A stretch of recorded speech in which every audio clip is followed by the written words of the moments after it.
Ben ritrovati, nuova puntata di Cronache Trevigiane. Abbiamo tanto da raccontarvi su iniziative, prodotti, saperi e sapori della marca trevigiana, ma avremo anche un'intervista con il critico Vittorio Sgarbi a Pederobba in questi giorni. Ma cominciamo da una manifestazione che ha davvero portato il sorriso e tanti messaggi positivi nel capoluogo della marca trevigiana. Appunto, si tratta di Campagna Amica in città, il servizio. Campagna Amica in città, questo è il titolo dell'evento che lo scorso fine settimana ha dipinto il centro cittadino di giallo e verde grazie alle iniziative proposte da Coldiretti Treviso e Campagna Amica. 2 giorni che tra picnic, cooking show e degustazioni hanno messo in risalto il mercato coperto di piazza Giustinian, ma soprattutto i produttori associati che ogni settimana compongono i 16 mercati cittadini.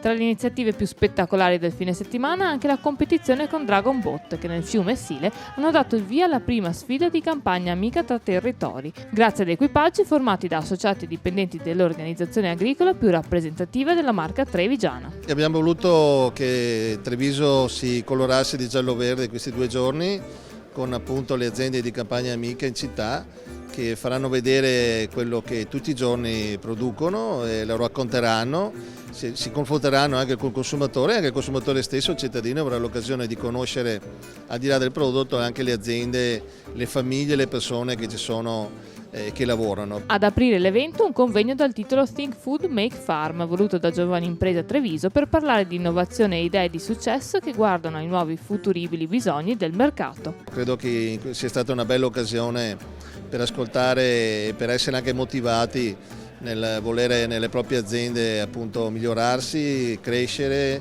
investire anche, ma soprattutto metterci tanta tenacia, come è stato detto da tutti, e non demordere mai, perché comunque al di là dell'idea che può essere vincente, ma ci vuole anche tanta tenacia, tanta passione, dedizione e tanto lavoro.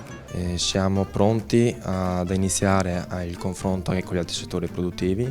Questo ci servirà per arricchire sempre di più noi stessi e anche le nostre aziende. Noi oggi abbiamo un'occasione unica e irripetibile, perché comunque organizzare un convegno di questo livello con imprenditori di successo del territorio che ci raccontano un po' quello che hanno fatto nella loro vita, nella loro storia, penso che sia un'occasione unica per imparare. Sul palco, insieme ai presidenti di Coldiretti Treviso Giorgio Polegato, anche Matteo Zanetti, presidente di Segafredo Zanetti, e Fausto Pinarello.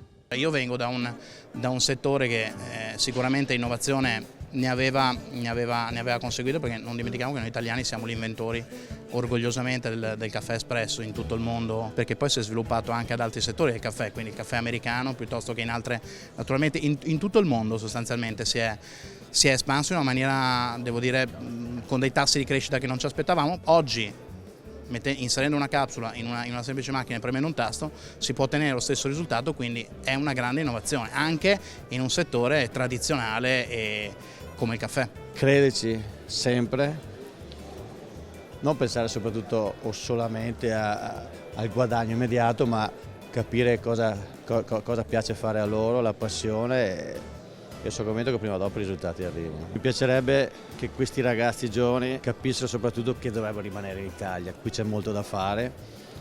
Il messaggio che dobbiamo dire a questi ragazzi giovani è di crederci sempre.